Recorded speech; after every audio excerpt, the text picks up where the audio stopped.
Hi, Dad. Hello, Christine. So thank you for coming today in your own house.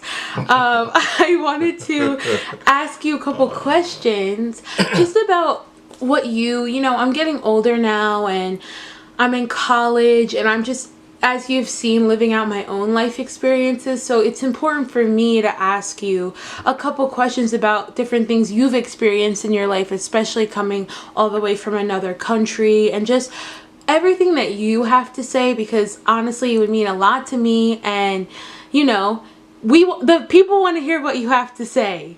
So yeah, so I'm going to start with, what is your name? My name is George Obiero. How old are you?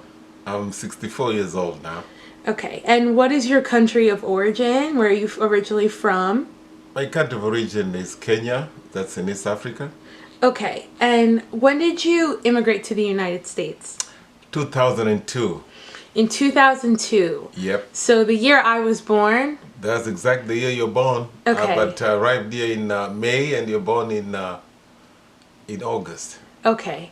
And what made you want to leave your stability, the foundation you built for yourself in Kenya? What made you want to give that all up just to come to somewhere that you didn't know anybody, you didn't really have any foundation here? I wanted to give the best to my daughters, especially education, because the American education system is one of the best in the world, and I wanted my daughters to have that. Okay, so thank you for that backstory. Now let's get into the questions that I have to ask you. What do you enjoy most about being a father? I'm blessed to have 5 beautiful daughters, and they're hardworking, disciplined, and self-motivated. And I'm so glad to see that each one of them is pursuing their areas of their areas. Study? Yeah, area of studies, and they're doing pretty well. And I'm just so glad that they are very focused on education, and they're getting good results too. What are some of your earliest memories? Earliest memories In your life, like in my life, that should be back home in Kenya. Yeah. So what are some of your earliest memories? My best memories, the ones that I have, is going to the beach and having fun with my friends. And we had a football team, and I was the captain. Okay. And the team was called Beach Boys, because we love to go to the beach very, very much. Okay. And we had a lot of fun. Yeah. So that's when you grew up in Mombasa, Kenya, right? I grew up in Mombasa, Kenya.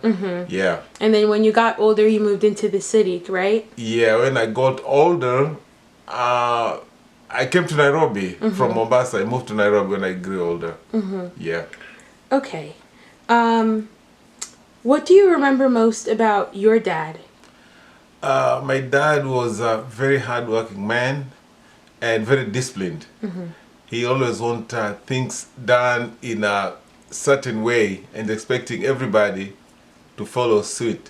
Just like you? Yeah. Yeah?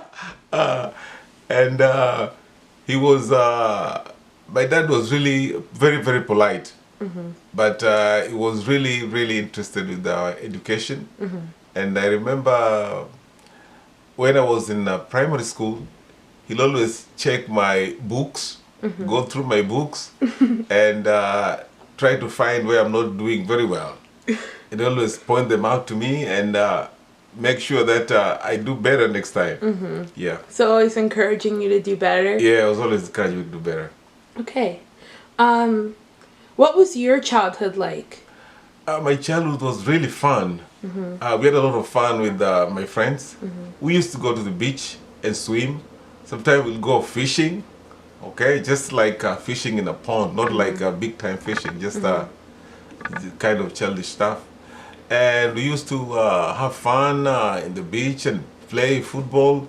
And also we used to climb coconut trees and get some coconut from there and eat mangoes, berries, we just had a lot of fun. And where we used to live, we used to have a lot of wild fruits around, a lot of fruits, a lot of wild mangoes, coconut trees, white berries, fruits from the palm. So it was great. So we So always you guys did were it. just out there doing whatever. Yeah, we just out No there having phones, fun. No nothing. phones, nothing. Yeah? We just have fun, and we are just buddies. Yeah, Okay. good buddies. What were you like in high school when you were in high school? When I was in high school, And honest answers only. What were you like? Yeah, I'm not gonna. When I was in high school, the only sport that I loved there was swimming. But well, the other subjects that I liked, when it comes to subjects, I used to like English literature. I used to like chemistry, and I used to do better also in geography and stuff like that. But the subject that I found very hard for me was maths and physics. Me too. Me too. It runs in the family. Yeah, that's not our expertise. No. Next question. What were you like at my age? That's 19 years old? Yeah, I'm currently 19. So what were you like and what were you doing at 19? And what aspirations did you have for your future self at 19 years old? Well, at 19, I went to college. When I was 19, I was working part-time, and I was also going to college. But it is sort of like a vocational college. And I took sales and marketing. So I was doing that and also doing a part-time job. Yeah, and then that's how you were able to start your business. And Yeah. After that, I worked doing sales and marketing with a company in Kenya, in Mombasa, known as Doshi and Company.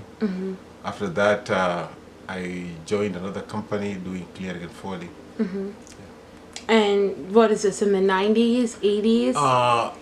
That is in the 80s. That's Okay. in the 80s. Okay. Doshi and Company doing sales, that was from 1978 to 1982. And then from 1982, I joined clearing and forwarding company. Okay. Is there anything you wished you had asked your parents when they were alive but didn't? Yeah, actually, I really wanted to know about my grandmother's side of the family. So I just get to know a few people, but I really didn't get to know where she was born, actually, because I wanted to go there and see where my grandmother was born. Actually, the grandmother who was I was named after, because I was named after my grandmother. Her name was Onda. Okay. So they Yeah, gave me so a that lot name. of people will get it mixed up because you go by Giorgio Biero and all of us are Ondas, but in Kenyan culture, right? Or is that just like like whatever? in Because your Kenyan middle culture, name's Onda, right? Yeah, in Kenyan culture, it's sort of like use your father's name, okay, and then your name is gonna be used by your children. Okay. So I go by name of Giorgio Biero because I'm using my father's name. But my name is George Onda, and then my father's name is Obiero. So my children, they are all called Onda. Okay. Yeah. What traditions did your family or your parents pass on to you that you passed on to your children? Or just like even little things that you would do around the house with your family? Anything like that. Anything when you were growing up that made you feel like at home with your siblings? Like, have you noticed that when you started your own family, like little things that you kept in your own household? Actually, when I was growing up, my parents gave me a lot of responsibilities. From all the kids, we are 7 in the family. Okay, we are 3 boys and 4 girls. But I'm the one who used to do a lot of, they used to pick me up to do, my dad had a small business and my mother also had a business selling fish and all stuff. And always I'll be picked up to go and get fish, prepare them and take them to market to sell. So in the family, that's how I got to my business journey started from there. Yeah. So preparing me for big things.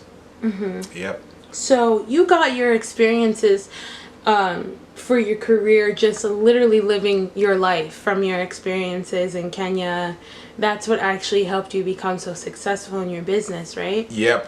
Yeah, that's really interesting because, you know, today in like college and stuff like that, like we're taught like obviously like I know like education is important and everything like that, but it's like it just goes to show that real life experiences really build your own strategic mindsets and ways of the workplace. That's right, that's right, that's right. Yeah. That prepared me for a lot of things actually. And I managed to own several companies. I had clearing and forwarding company. I had a uniform manufacturing company. I had a company also dealing with tenders, you know, like supplies. Yeah.